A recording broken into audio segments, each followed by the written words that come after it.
আমি তোমাদেরকে এখন ক্লাস 10-এর ফিজিক্যাল সায়েন্স প্রথম অধ্যায় তোমাদেরকে এখন বোঝাবো। মিমি কোচিং ক্লাসে তোমাদের সবাইকে স্বাগতম। তোমরা সবাই রেডি হয়ে বসো পড়াশোনার জন্য। ক্লাস 10-এর ভৌত বিজ্ঞান বইটা নিয়ে বসো।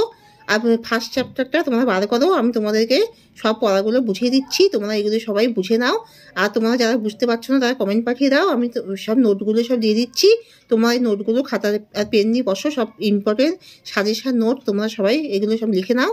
আর তোমরা আগে সবাই লাইক অ্যান্ড সাবস্ক্রাইবটা দিয়ে দাও। লাইক অ্যান্ড সাবস্ক্রাইবটা দিলে তোমাদের পড়ার মনটাও ভালো লাগবে, আর আমারও এতে এনার্জিটা অনেক বেশি বাড়বে। তাই তোমরা আগে সাবস্ক্রাইবটা, ওখানে যে লেখা রয়েছে সাবস্ক্রাইব, ওতে আঙুল দাও, দিয়ে তোমরা সবাই সাবস্ক্রাইবটা দিয়ে দাও। দিয়ে তোমরা এখন পড়াটা সবাই বুঝে নাও। তাহলে ক্লাস 10-এর ভৌত বিজ্ঞান প্রথম অধ্যায়। বায়ুমণ্ডলের যে স্তরটিকে বলা হয় শান্ত মণ্ডল সেটি হলো স্ট্র্যাটোস্ফিয়ার। বায়ুমণ্ডলে যে স্তরটিকে বলা হয় শান্ত মণ্ডল সেটি হলো স্ট্র্যাটোস্ফিয়ার। বায়ুমণ্ডলে সব থেকে বেশি পরিমাণ রয়েছে কি? নাইট্রোজেন। বায়ুমণ্ডলে ওজোন স্তর যে রশ্মিকে শোষণ করে সেটি হলো অতি বেগুনি রশ্মি। বিশ্ব উষ্ণায়নে কার্বন ডাই অক্সাইডের অবদান প্রায় 50%। স্টোন ক্যান্সারের কারণ হলো কি কারণ? অম্লবৃষ্টি। বায়ুমণ্ডলে ওজোন স্তর বিনাশে সব থেকে বেশি দায়ী কি? Nitrous oxide.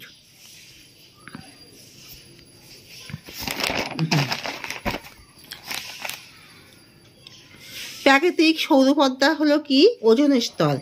বায়ুমণ্ডলের ওজোন স্তরের ঘনত্ব পরিমাপক এককের নাম কি? ডপসন। বৈপরীত্য উত্তাপ লক্ষ্য করা যায় ট্রপোস্ফিয়ারে। হ্যালো যানসমূহ যে বায়ুস্তরে গিয়ে সক্রিয় হয় তা হলো এক্সোস্ফিয়ার।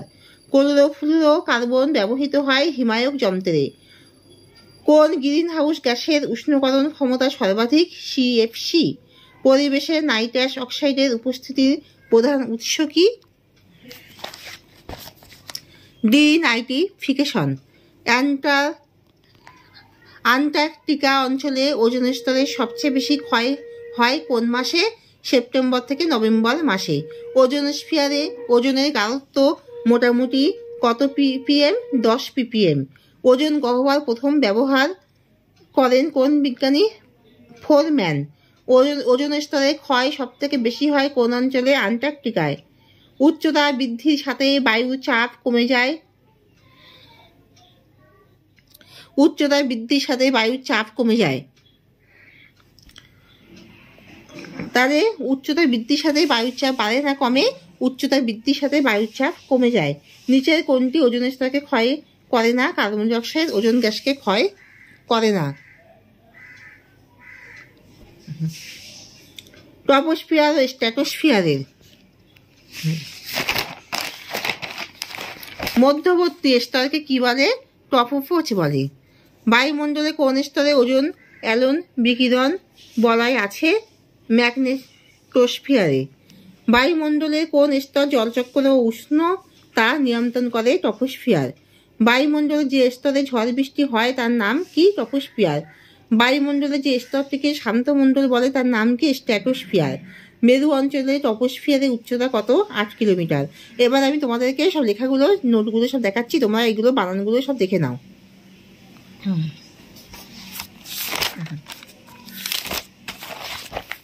দেখো, মন দিয়ে দেখো, লেখাগুলো সব দেখো। বায়ুমণ্ডলের যে স্তরটিকে বলা হয় শান্ত মণ্ডল সেটি স্ট্র্যাটোস্ফিয়ার। বায়ুমণ্ডলে সব থেকে বেশি পরিমাণ রয়েছে নাইট্রোজেন। বায়ুমণ্ডলে ওজোন স্তর যে রশ্মিকে শোষণ করে সেটি হলো অতি বেগুনি রশ্মি। বিশ্ব উষ্ণায়নে কার্বন ডাই অক্সাইডের অবদান প্রায় 50%। স্টোন ক্যান্সারের কারণ হলো অম্লবৃষ্টি। বায়ুমণ্ডলে ওজোন স্তর বিনাশে সব থেকে বেশি দায়ী নাইট্রাস অক্সাইড।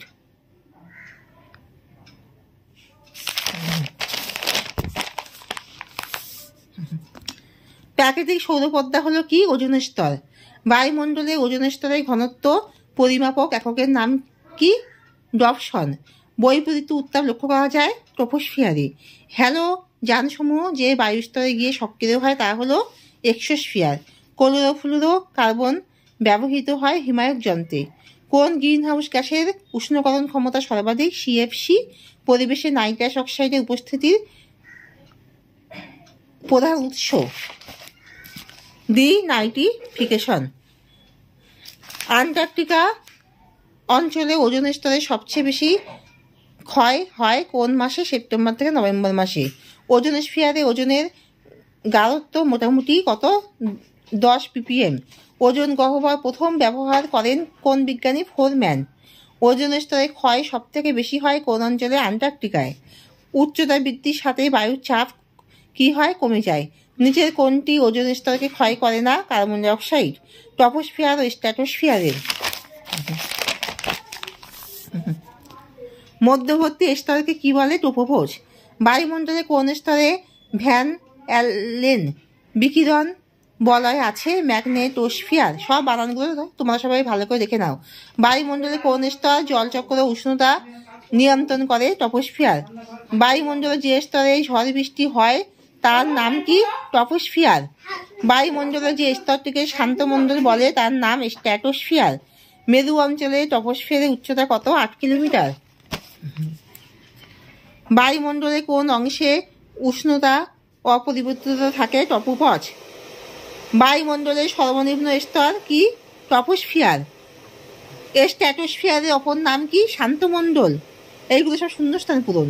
প্রাকৃতিক সৌরপদ্মা কি? গ্যাস। ওটা হলো ওজোন স্তর। ট্রপোস্ফিয়ারের স্তরে জলীয় বাষ্পের পরিমাণ কম না বেশি? বেশি। মেরুজ্যোতি যে বায়ুস্তরে দেখা যায় তা হলো থার্মোস্ফিয়ার। বায়ুমণ্ডলের মেসোস্ফিয়ার স্তরে উল্কাপিণ্ড পুড়ে ছাই হয়ে যায়। আর কার্যকরী সৌর বিকিরণ হলো সূর্যরশ্মির 60%।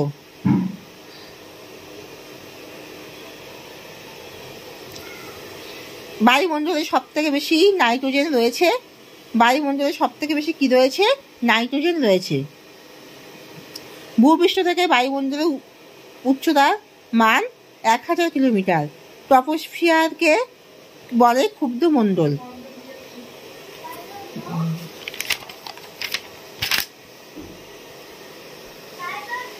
তোমরা সবাই দেখো, একবার দেখে সবাই মিলিয়ে নাও।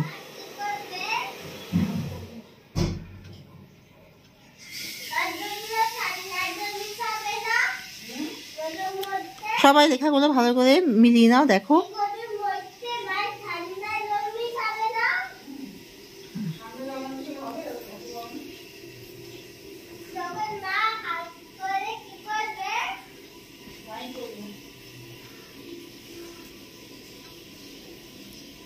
বায়ুমণ্ডলের কোন অংশে উষ্ণতা অপরিবর্তিত থাকে? ট্রপোপজে।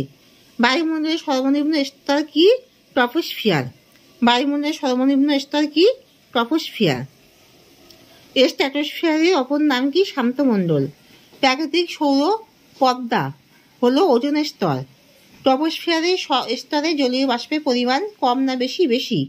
মেরুজ্যোতি যে বায়ুস্তরে দেখা যায় তা হলো কি বায়ুস্তর? থার্মোস্ফিয়ার। বায়ুমণ্ডলের মেসোস্ফিয়ার স্তরে উল্কাপিণ্ড পুড়ে ছাই হয়ে যায়। কার্যকরী সৌর বিকিরণ হলো সূর্যরশ্মির 60%। বায়ুমণ্ডলে সব থেকে বেশি কি থাকে? নাইট্রোজেন থাকে। ভূপৃষ্ঠ থেকে বায়ুমণ্ডলের উচ্চতার মান 1000 কিলোমিটার। ট্রপোস্ফিয়ারকে কি বলে? ক্ষুব্ধ মণ্ডল বলে।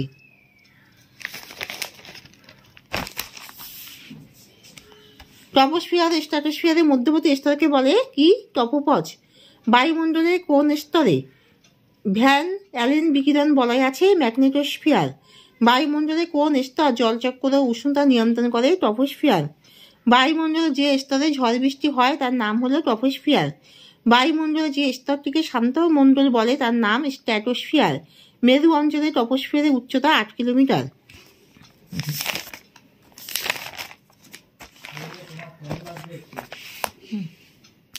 বায়ুমণ্ডলে যে স্তরটিকে বলা হয় শান্তমণ্ডল সেটি হলো স্ট্র্যাটোস্ফিয়ার। বায়ুমণ্ডলে সব থেকে বেশি পরিমাণ রয়েছে নাইট্রোজেন। বায়ুমণ্ডলের ওজোন স্তর যে রশ্মিকে শোষণ করে সেটি হলো অতি বেগুনি রশ্মি। বিশ্ব উষ্ণায়নে কার্বন ডাই অক্সাইডের অবদান প্রায় 50%। স্টোন ক্যান্সারের কারণ হলো অম্লবৃষ্টি। বায়ুমণ্ডলের ওজোন স্তর বিনাশে সব থেকে বেশি দায়ী নাইট্রাস অক্সাইড। আমি দিচ্ছি, দাঁড়াও। প্রাকৃতিক সৌরপদ্মা হলো ওজোন স্তর। বায়ুমণ্ডলের ওজোন স্তরের ঘনত্ব পরিমাপক এককের নাম ডপসন। বৈপরীত্য উত্তাপ লক্ষ্য করা যায় টপোস্ফিয়ারে। হ্যালো যানসমূহ যে বায়ুস্তরে গিয়ে সক্রিয় হয় তা হলো এক্সোস্ফিয়ার। ক্লোরো ফ্লুরো কার্বন ব্যবহৃত হয় হিমায়ক যন্ত্রে। কোন গ্রিন হাউস গ্যাসের উষ্ণকরণ ক্ষমতা সর্বাধিক? সিএফসি। পরিবেশে নাইট্রাস অক্সাইডের উপস্থিতির প্রধান উৎস হলো ডিনাইট্রিফিকেশন। অ্যান্টার্কটিকা অঞ্চলে ওজোন স্তরের সব থেকে বেশি ক্ষয় হয় কোন মাসে? সেপ্টেম্বর থেকে নভেম্বর মাসে। ওজোনস্ফিয়ারে ওজনের গাঢ়ত্ব মোটামুটি 10 ppm। ওজোন গহ্বর প্রথম ব্যবহার করেন ফোরম্যান। ওজোন স্তরের ক্ষয় সব থেকে বেশি হয় অ্যান্টার্কটিকায়। উচ্চতার বৃদ্ধির সাথে বায়ুর চাপ কমে যায়। কি হয়? চাপ কমে যায়। নিচের কোনটি ওজোন স্তরকে ক্ষয় করে না? Carbon dioxide. ট্রপোস্ফিয়ার স্ট্রাটোস্ফিয়ারের মধ্যবর্তী স্তরকে বলে ট্রপোপোজ। তাহলে তোমরা সবাই মন দিয়ে সব লিখে রেখেছো তো? তোমরা সবাই লাইক অ্যান্ড সাবস্ক্রাইবটা যারা দাওনি তারা সবাই দিয়ে দাও, তাহলে আমার ইন্টারেস্টটা অনেক বেশি বেড়ে যায়। যারা টিচারকে এতটুকু ভক্তি শ্রদ্ধা করো তারা সবাই সাবস্ক্রাইবটা দিয়ে দাও। তোমার আঙুল দিলে সাবস্ক্রাইবটা দেওয়া হয়ে যাবে। তোমার কমেন্টে নিজেদের নামটা লিখে পাঠিয়ে দাও। তাহলে এখানে শেষ করছি। তোমরা সবাই ভালো থেকো, সুস্থ থেকো।